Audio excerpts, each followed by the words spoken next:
Estranged parents suddenly showed up when I was unconscious in hospital and got my wrist amputated. I was a professional violinist. The hospital called it emergency-induced mistake, so I went scorched earth. I knew before I looked. That is the thing I always start with when I try to tell this story, because if I start anywhere else with the accident, with the hospital, with the faces around my bed, I miss the most important moment of all of it. The moment before I opened my eyes, before I understood anything except the weight, or the absence of it. My left hand had a weight I'd known since I was 4 years old. Not consciously. You don't consciously register the weight of your own hand, not normally. But a violinist's left hand is not a normal hand. It is a trained instrument. Years of positioning, of pressure, of the specific muscular knowledge that lives in the fingers and the wrist and the forearm.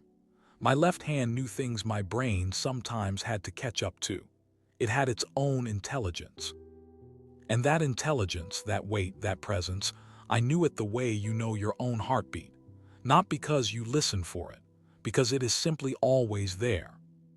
When I woke up in that hospital room, it was not there. Not entirely. There was something. Sensation, wrapped in the specific cotton wool distance of serious pain medication. But the weight was wrong. The balance was wrong. The thing that should have been at the end of my left arm was not entirely the thing that was there. I lay with my eyes closed for a moment longer, just a moment. Then I looked.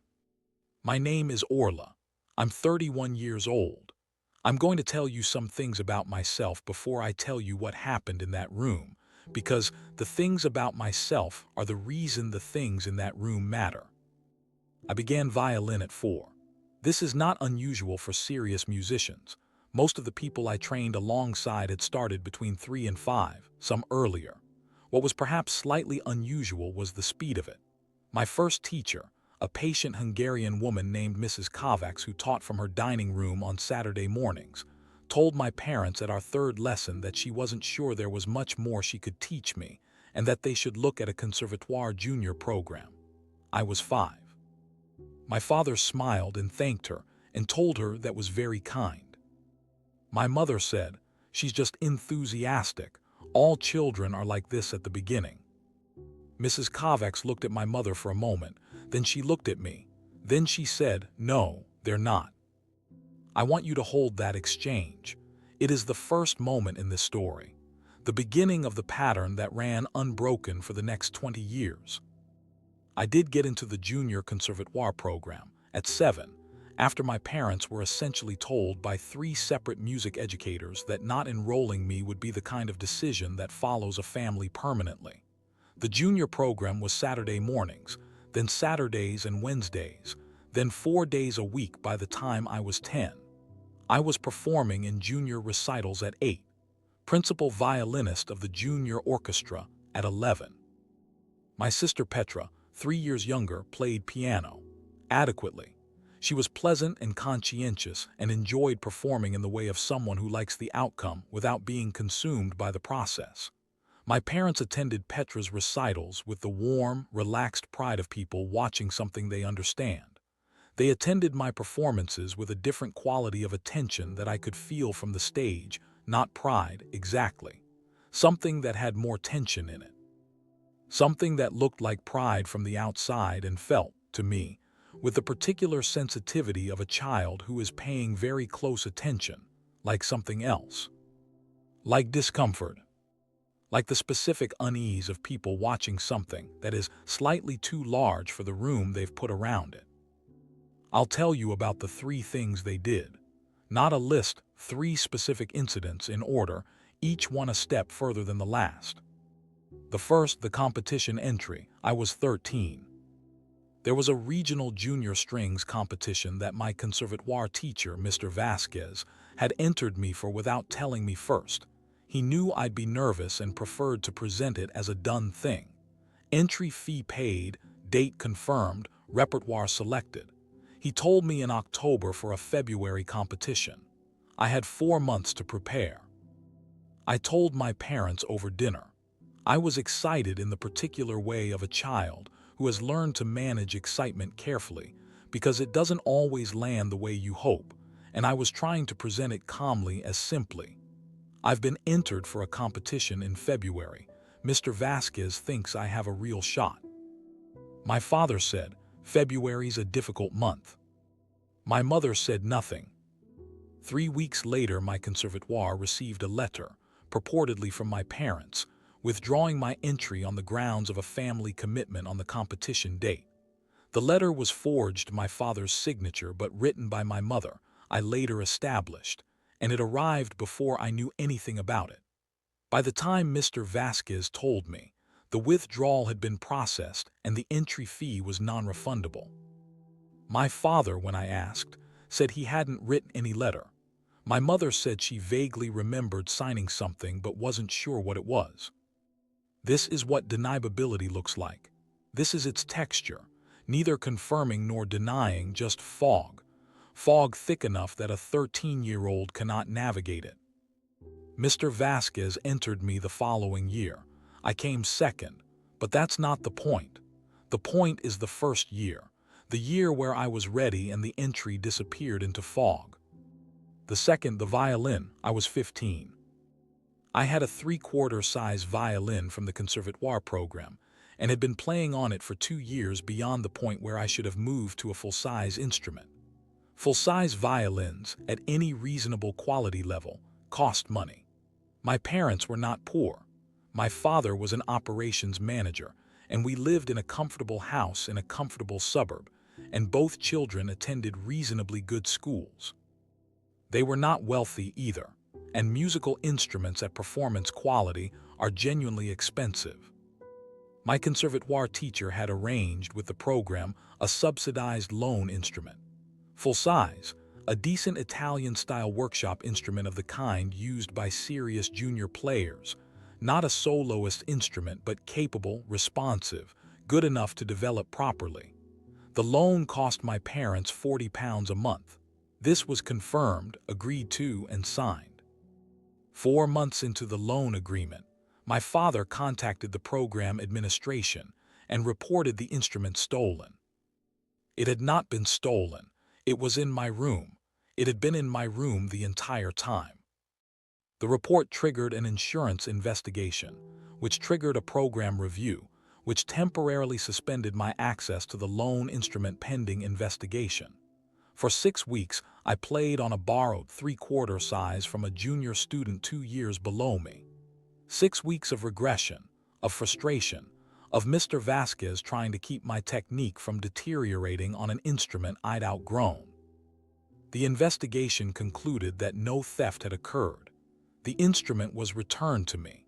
The program's administration was not pleased with my father and said so in a letter I was not shown at the time but read years later. When I asked my father about it, he said there had been a miscommunication. He thought the instrument was missing. He was being careful. He had been trying to protect the family from financial liability. Fog, always fog. The third, the conservatoire report. I was 18. This is the one that made me leave. I had applied for a full-time place at a prestigious music conservatoire, one of the top 3 in the country for strings performance. The audition had gone well, better than well. The panel feedback I received through Mr. Vasquez was that I was among the strongest candidates they had seen that cycle. I was not yet offered a place. The formal offer was pending a reference from my current conservatoire and a standard background form completed by a parent or guardian, as I was still technically a minor for 2 more months. My mother completed the background form. I found out 8 weeks later, through Mr. Vasquez, who found out through a colleague at the admissions office, what my mother had written. In the section asking about the applicant's emotional stability and ability to handle the pressures of full-time conservatoire study, my mother had written, and I have a copy of this document. I obtained it years later through a formal request, and I want to be precise about the wording she had written. Orla has always struggled with emotional regulation and has had difficulty coping with performance pressure. We have had concerns for some time about whether a high-pressure professional music environment would be appropriate for her well-being. We love our daughter but feel it is our duty to flag these concerns for the panel's consideration. There was no truth in any of it. None. My emotional regulation was, if anything, notably strong for a high-achieving junior musician. Mr. Vasquez had said so specifically, and in writing on multiple occasions. There had been no incidents, no concerns raised, no documented difficulties of any kind in 11 years of conservatoire education. My mother had fabricated a psychological profile of her own child and submitted it to an admissions panel of one of the most important institutions in my field. I did not get the place. I found out about the form when I was 18 and 2 months old and therefore legally an adult.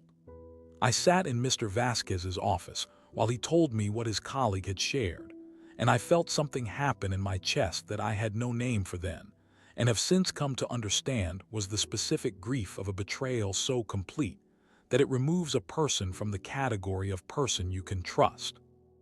That evening I went home. I packed what I could carry. I called my grandparents, my father's parents, who were in their 70s and had always been warmer than their son, who had never been part of any of it, and asked if I could come. My grandmother said, "Come now, we'll put the kettle on." I left that night. I did not say goodbye to my parents. I was 18 years old and I never lived in their house again. I reapplied to the conservatoire the following cycle, with a reference from Mr. Vasquez, documentation of my performance history, and no parental background form because I was now an adult and it was not required. I was offered a place. I studied for 4 years. I graduated with distinction. At 19, in my second year, I performed at Carnegie Hall as part of a young soloist showcase, the youngest performer on the bill by 3 years. The review and the music press used the word extraordinary. I kept the clipping for a long time before I stopped needing it. I had minimal contact with my parents during the conservatoire years. My grandparents came to every performance they could reach. My grandmother sat in the second row of Carnegie Hall with her program on her knee and cried in a way she didn't bother to hide, which I found deeply and privately sustaining. My parents sent a card after Carnegie Hall. I read it. I didn't respond. After graduation, I changed my emergency contact on every form to my grandmother, then to a close colleague after my grandmother passed. I moved 4 times in 6 years, never giving my parents a forwarding address. I built a career, recordings, residencies, chamber ensemble work, 2 concerto performances with mid-sized orchestras, a developing relationship with a conductor named Stefan who was beginning to open doors that I had been working toward for years. I cut my parents off formally and completely at 23 after my father appeared at a post-performance reception and told the organizer, within my earshot, that my success had come from their sacrifice and investment, implying a financial and emotional support they had never provided and had, in documented ways, actively undermined. I walked out. I wrote them a letter the following week. I stated clearly that I did not wish to have contact with them. I did not explain at length. They did not deserve the length. That was 7 years before the accident. The accident. I'm not going to give you the full details because some of them are ongoing in ways I'd prefer not to document publicly, and because the specifics of the vehicle involved are part of separate legal proceedings. What I will tell you, it was a road traffic accident. I was a passenger. It was serious. I sustained injuries including a complex fracture dislocation of the left wrist, specifically at the radiocarpal joint, where the radius and ulna of the forearm meet the carpal bones of the hand, with associated vascular compromise and severe soft tissue damage. I was unconscious at the scene and remained unconscious for approximately 9 hours. In plain language, my left wrist was catastrophically damaged. The blood supply to the hand was compromised. Time was a factor. The surgical team at the hospital had 3 options. I want to be medically precise here because I have spent a great deal of time in the years since becoming medically precise about this, and because precision is the only thing that makes the anger make sense. Option A. Emergency microsurgical revascularization with nerve and tendon repair. This is the most technically demanding procedure. It involves reconnecting the damaged blood vessels under high magnification microsurgery operating at the millimeter scale, along with repair of the tendons and nerves that control hand function. In cases of complex wrist injury with vascular compromise, this procedure offers the best chance of saving the hand and preserving meaningful function. The risks are significant. Prolonged surgery increases anesthetic risk. The revascularization may fail if the vessels are too damaged, and even successful surgery offers no guarantee of return to full function. The success rate for procedures of this complexity varies in the literature between 40 and 65% for meaningful hand preservation, with rates of full functional return significantly lower. For a concert violinist, full functional return is not enough. I would have needed, at minimum, fine motor control, sensation, and strength sufficient for performance. The odds of that specific outcome were not good. They were not zero. Option B. Modified wrist reconstruction with partial salvage. A middle ground approach. The most compromised elements of the wrist joint are removed, the damaged carpal bones, the most severely injured soft tissue, while attempting to preserve what remains of the joint structure and vasculature. This produces a wrist with limited but potentially functional range of motion. Shorter surgery time than option A, lower anesthetic risk, but the functional outcome is constrained by design. The hand is saved in the sense that it remains attached and partially functional. For most people, option B produces a usable hand. For a violinist, a partially functional wrist with limited range of motion is not a performing hand. Option C.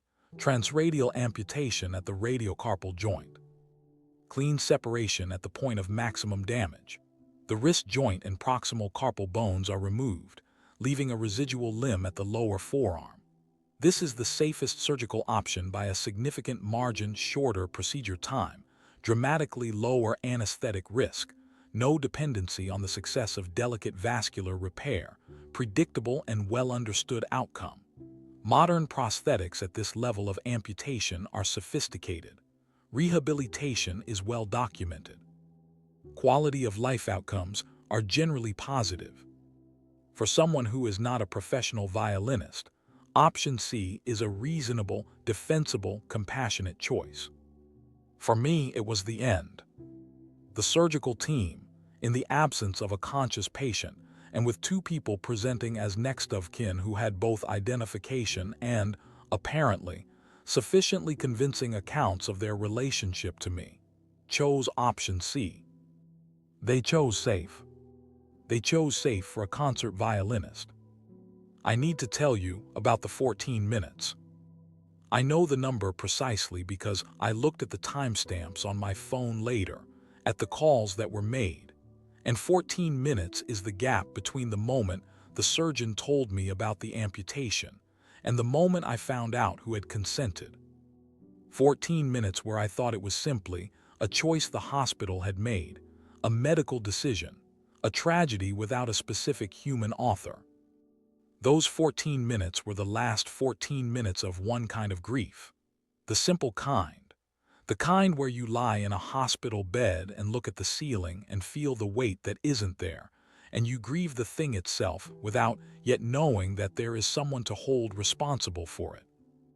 In those 14 minutes I cried, not loudly, the kind of crying that doesn't make much sound, that lives mostly in the face and in the chest, and that has no particular shape because it has no particular direction yet.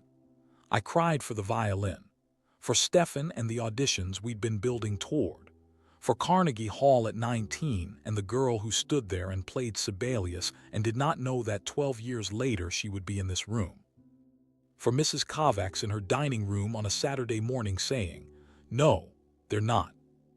I cried for all of that in 14 minutes. Then the ward sister came back into the room to check on me, and I asked her, in the flat tone of someone who has temporarily exhausted everything louder, who had consented to the surgery. She said, "Your parents were listed." I said, "Say that again." She said, "Your next of kin. Your parents were contacted and they." I want to tell you what happened to the grief in that moment. It didn't disappear. I want to be precise about that because the easy story would be that the grief was replaced by anger and the anger was cleaner and more useful. That's not what happened. The grief stayed exactly where it was. The anger arrived on top of it, underneath it, through it, in the way of something that doesn't replace but saturates. The grief became grief and rage simultaneously, and they are not comfortable things to hold at the same time, and I have been holding them together ever since. I said, "Get me the surgeon. Get me the consultant. Get me whoever is in charge of this ward and whoever made the decision to contact my parents, and I want them all in this room in the next 10 minutes. The ward sister looked at me. I said, "Please." 3 people came. The surgical consultant, a man in his 50s named Mr. Ape, who had the bearing of someone used to delivering bad news and was clearly not used to what he was walking into. The ward manager, a patient liaison officer who I think was there to manage exactly this kind of situation and was not managing it. I asked, very specifically and in this order, who had authorized the contact of my parents, how they had been identified as next of kin, what documentation they had presented, and whether the hospital had at any point attempted to verify my own recorded next of kin preferences. Mr. Ape said that in emergency situations where a patient is unconscious, the hospital follows a hierarchy of next of kin contact. Parents are considered immediate family. My parents had presented at the hospital and identified themselves. The admissions team had accepted their identification. I said, "My emergency contact on file with my GP is my colleague James Worthington. Has anyone contacted him?" The ward manager checked something on her tablet. She said, "There's no record of." I said, "There's no record of anyone checking my GP records before contacting my parents." She said, "In an emergency situation, the time constraints." I said, "Do you know what I do for a living?" Mr. Ape said, "We were told you were a musician." I said, "I am a concert violinist. I was a concert violinist. The left hand is the fingering hand. It determines pitch, vibrato, every element of musical expression. Did anyone in this building, at any point between my arrival and the moment someone called my parents, think to establish what I do professionally before deciding that the safe option was appropriate?" Nobody said anything. I said, "I want my parents out of this hospital. I want them removed from any documentation as next of kin, and I want to know if there is a patient advocate service in this building." The patient liaison officer said, "Yes, of course I can." I said, "I also want a lawyer." My parents came in before I could stop them. I don't know exactly how. Possibly the ward sister told them I was awake. Possibly they were simply in the building and moved before anyone could intervene. They came through the door, and my mother put her hand over her mouth, and my father said Orla in the tone of someone greeting someone after a long absence. 7 years. 7 years of deliberate, maintained, necessary distance. They looked older. Of course they did. My mother's hair had gone fully gray and she'd kept it long, pulled back. My father had the particular diminished quality of men who were physically large when you were a child and seemed smaller than memory when you're an adult. Petra was not with them. My mother said, "We were so worried. When they called us, we came straight away." I looked at her. I said, "Why did they call you?" She said, "We're your parents, Orla." I said, "I changed my emergency contact 7 years ago. The only reason this hospital has your number is because you presented yourselves here and told them you were my next of kin, which you are, biologically, which you are not in any other sense that matters." My father said, "We made the decision we thought was best for you. You were unconscious and someone had to." I said, "Tell me about the three options." He paused. I said, "I've already been told. Tell me what they told you. Tell me that you understood there were three options and tell me which one you chose." My mother said, "The doctor explained that option C was the safest." I said, "And options A and B?" My father said, "Were much riskier. There was no guarantee that." I said, "I'm a concert violinist, Dad." The room was quiet. I said it again, not loudly, just clearly. "I am a concert violinist. Was. The left hand is not an optional component of that life. You were told there were options that might have saved it, and you chose the one that didn't." My mother said, "We chose the one that would definitely save your life. You could have died, Orla. You could have died on that table and we." I said, "Then I would have died trying to save my hand. That would have been my choice. Mine, not yours. You do not get to make that choice. You stopped getting to make choices about my life when I was 18 years old and I left, and you have not had that right since." My father said, and I want you to listen to this carefully because it is the most revealing thing he said in that entire conversation. "We did what any parent would do. We were trying to protect you. After everything we sacrificed for your career." I said, "Stop." He said, "We spent years supporting." I said, "You reported a borrowed violin stolen when I was 15. You forged a letter withdrawing my competition entry when I was 13. You wrote a false psychological assessment to a conservatoire admissions panel when I was 18 and cost me a place I had earned. Do not tell me about sacrifice. Do not tell me about protection. Do not stand in this room and say those words to me." My mother started crying. The specific crying of someone deploying tears strategically. I had seen it enough times to know the difference between it and genuine distress. My father's jaw tightened. He said, "We made mistakes. We know that.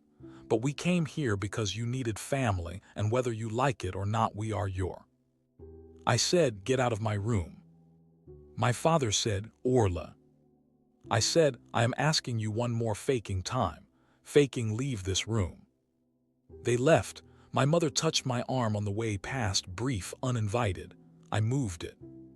The door closed. I lay in the bed and I looked at the ceiling, and the grief and the rage were still there doing their simultaneous terrible thing, and I breathed through it until I could pick up my phone. I called James. He answered on the second ring and said, "Orla, oh God, I've just seen, I'm on my way. I'm already on my way." I said, "Bring a charger, and the name of a good medical negligence solicitor if you have one." Dominic Farrell arrived the following afternoon.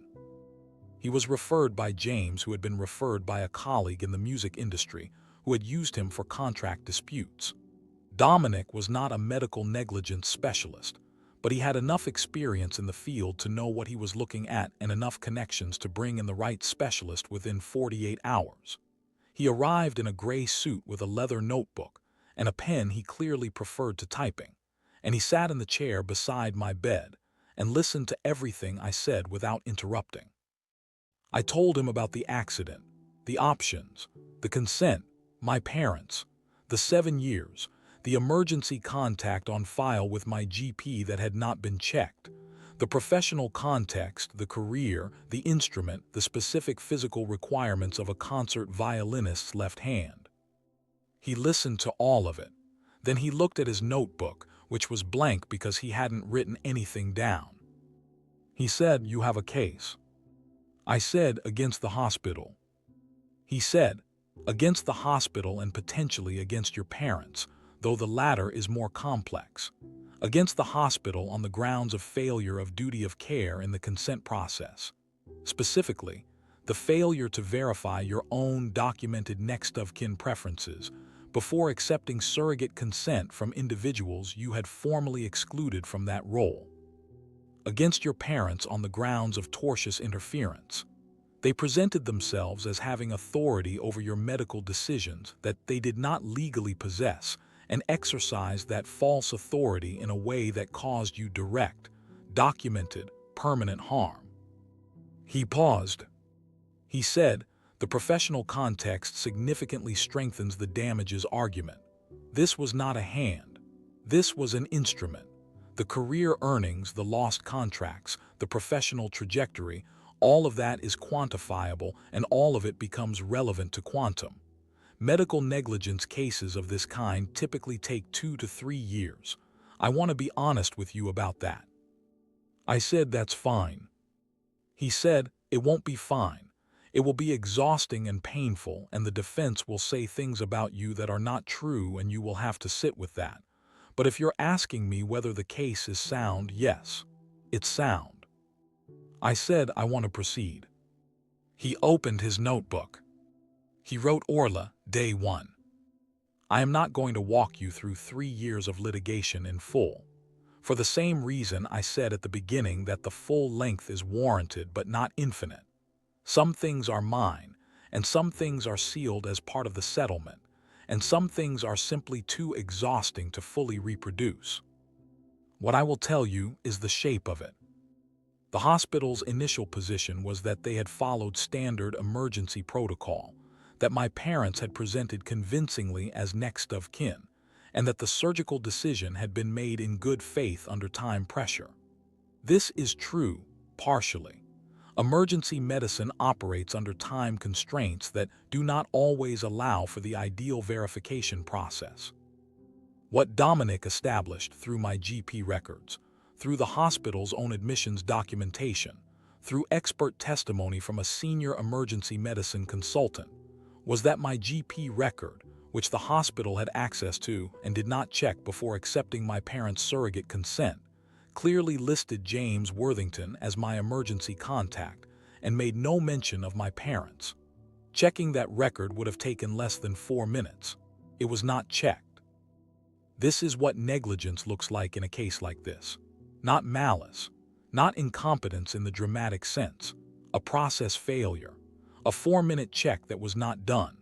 And the consequence of that 4-minute omission was that 2 people I had specifically excluded from authority over my life were given authority over the most consequential decision my life has ever produced.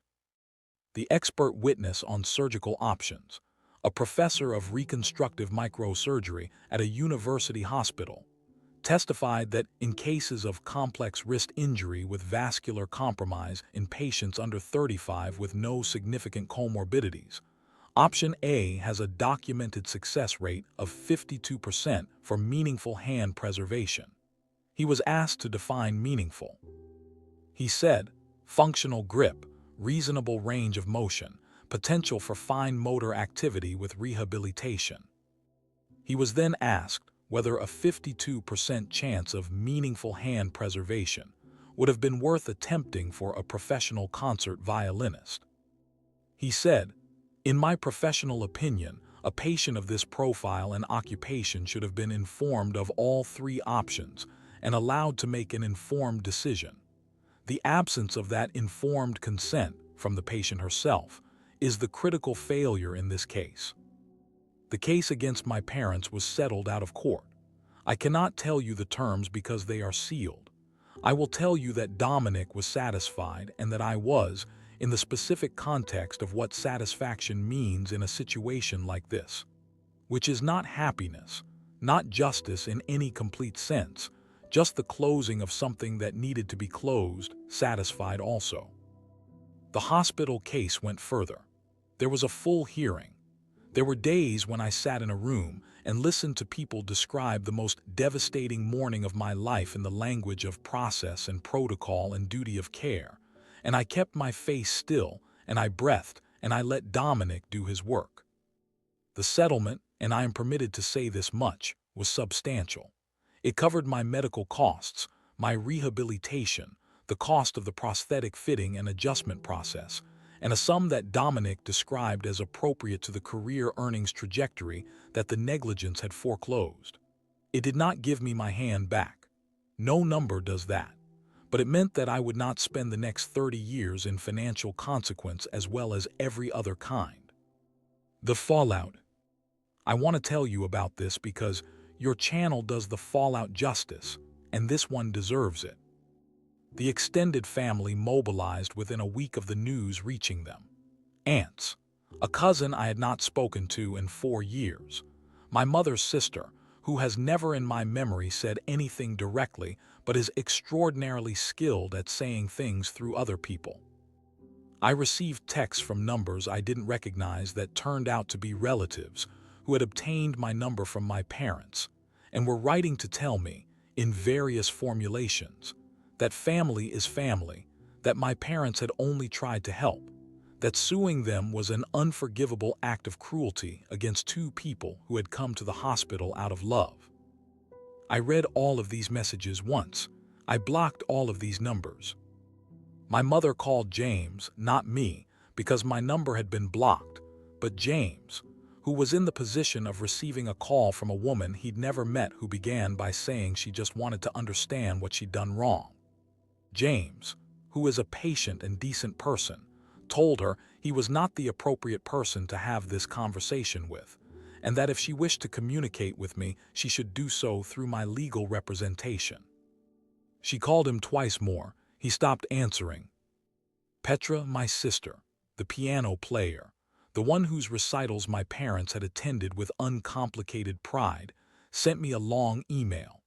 I will tell you what it said in summary, that she had always known our parents were not perfect, that she was sorry for what had happened, and that she hoped I could find it in myself to forgive them because holding onto anger would hurt me more than it hurt them. I read that email several times, not because I was uncertain about how to respond, but because I was interested in it.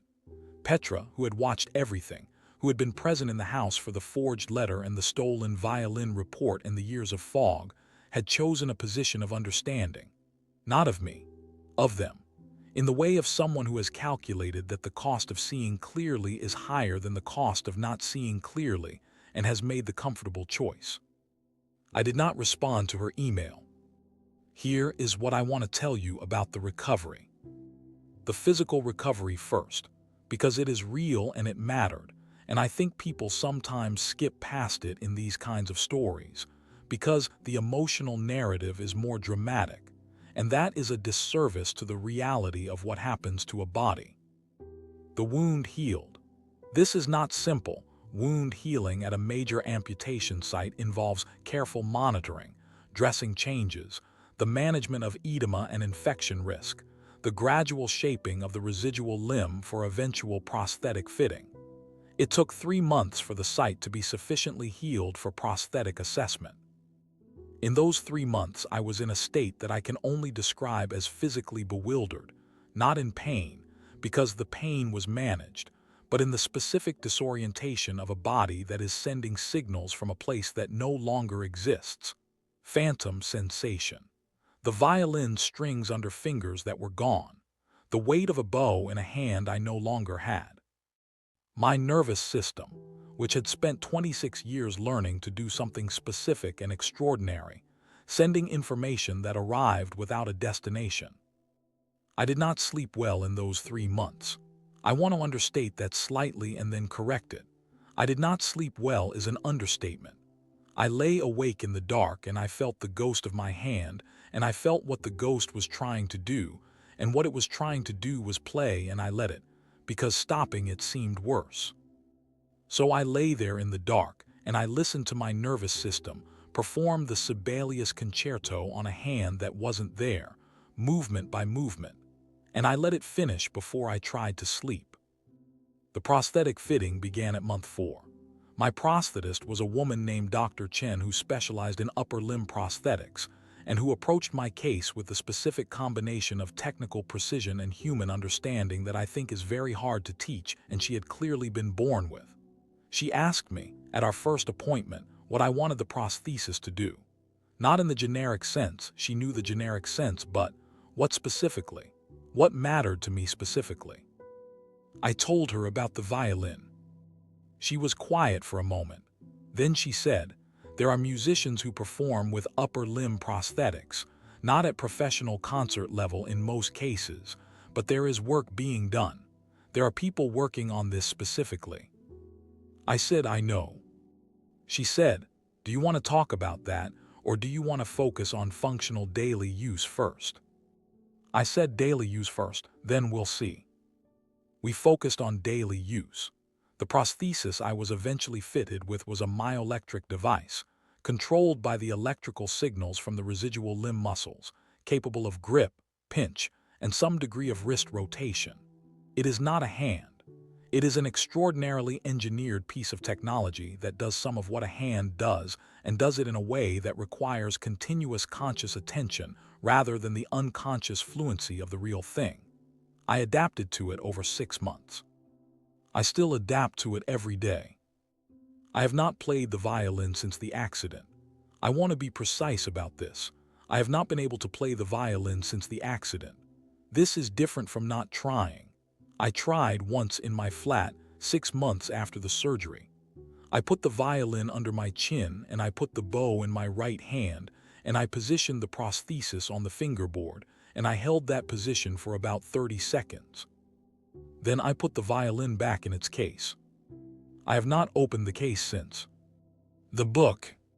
I need to tell you about the book the way it actually happened, not the way it sounds in summary.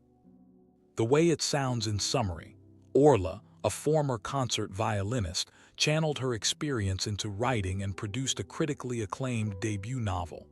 Clean, redemptive, a phoenix from ashes narrative with a tidy bow. The way it actually happened. 3 months post-surgery, unable to sleep, I opened my laptop at 2 in the morning because I needed somewhere to put the Sibelius that was playing in the ghost of my hand, and I had no other container for it. I typed a sentence, then another. Then I kept going for 2 hours and produced 6 pages of something that was not quite fiction and not quite memoir and not quite anything I had a name for.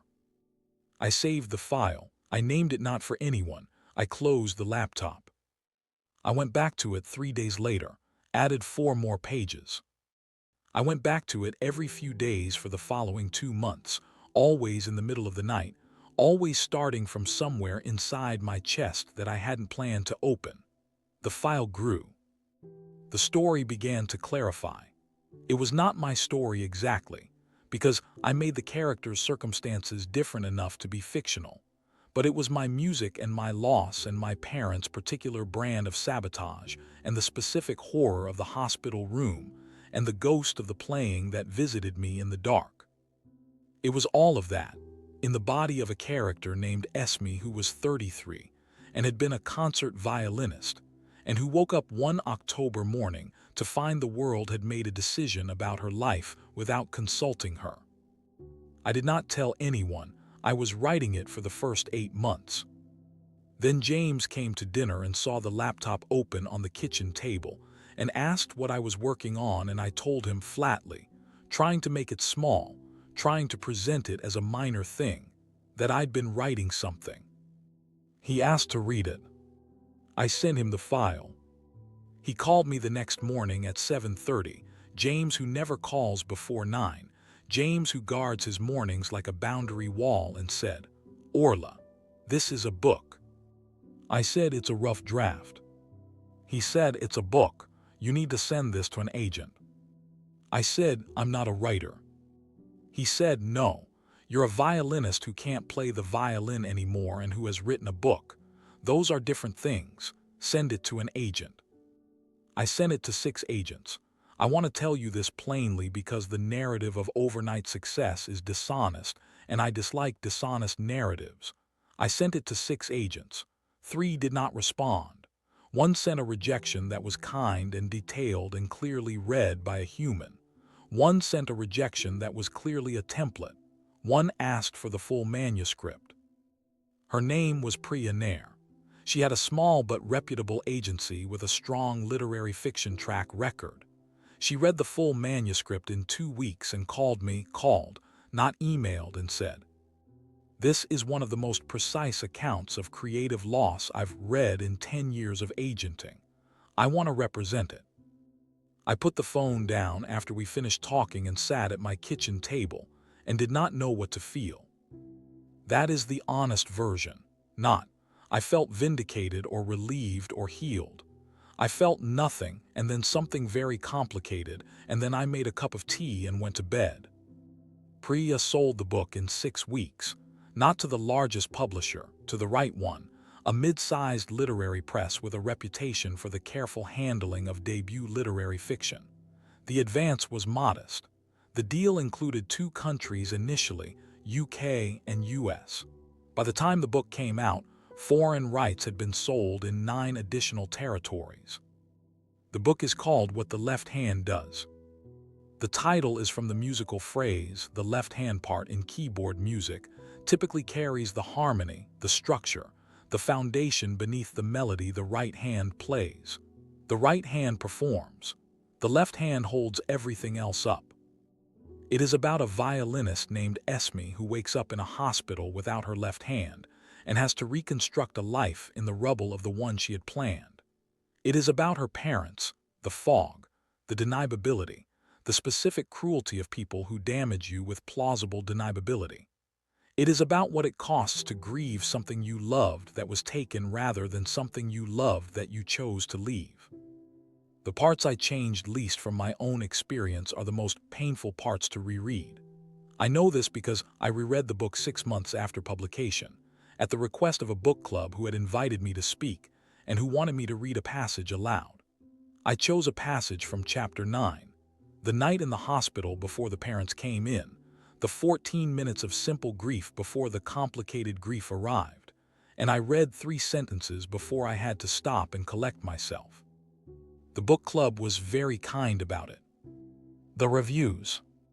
I am going to tell you about the reviews because they are part of the story, and because they contain something I was not prepared for. The reviews were largely good. This is not something I take for granted. I know enough people in the literary world by now to know that good reviews are neither guaranteed nor universal. The most common critical language used to describe the book was precise, unflinching, a debut of unusual emotional intelligence. One review in a music publication, which surprised me, said, Nair's Esme is the most accurate portrayal of the creative inner life that I have encountered in contemporary fiction. The music is not metaphor here. It is not used to represent something else.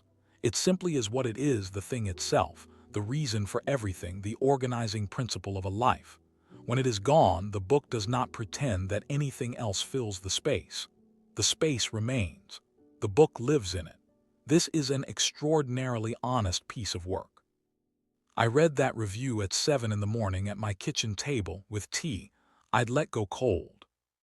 I thought about Mrs. Kovacs, her dining room, the Saturday mornings, what she had said to my parents and what my parents had said back, and what the next 20 years had looked like as a consequence of that exchange. I thought about Carnegie Hall at 19, the second row, my grandmother's face. I thought about the ghost playing the Sibelius in the middle of the night. Then I closed my laptop, and I got up, and I made fresh tea, and I did the work of the day that was in front of me. That is the most honest thing I can tell you about what success feels like when it arrives in the wrong life. Not bad, not insufficient, not ungrateful, just not the thing. The thing that had been the thing was the violin. This is a different thing, a real thing. Mine genuinely the way the violin was mine, but not the same thing. I grieve the violin every day. This is not a dramatic statement. It is simply true in the same way that the crescent moon nightlight is true in the father's story, in the same way the bakery cake is true in the Callum story, quiet, specific, permanent. I hear music in ways I cannot stop. I am in a supermarket, and the sound system plays something with a string arrangement, and I stand in the cereal aisle and feel it the way you feel something in the body rather than the mind, in the chest, and the forearms and the left hand that isn't entirely there. I stood in the cereal aisle last Tuesday for about 90 seconds. Then I got my cereal and went home and worked on the second book. There is one more thing I want to tell you. The last line of What the Left Hand Does. Esme in the final scene is at her kitchen table. It is morning. It is the kind of morning that doesn't announce itself, not dramatically lit, not metaphorically weighted, Just a morning. Light through the window, a cup of tea going slightly cold. She picks up a pen. That's the last line. She picks up a pen. No declaration, no resolution, no statement about what the pen represents or what she's going to write with it or what writing means in the absence of playing. She just picks it up. The book club asked me, at that first event where I had to stop and collect myself in Chapter 9, what the last line meant, whether it was hopeful. I said it means she's still here. That's all it means. She's still here and she's picked something up. They seemed to want more than that. I understood. I didn't have more than that. It is enough. Hey dear listeners, this is Talks from the Net. Thanks for listening. If you like the content, then please like, share, and subscribe to my channel for more stories. You can also find me on Spotify, Instagram, and Facebook too. See you on the next video.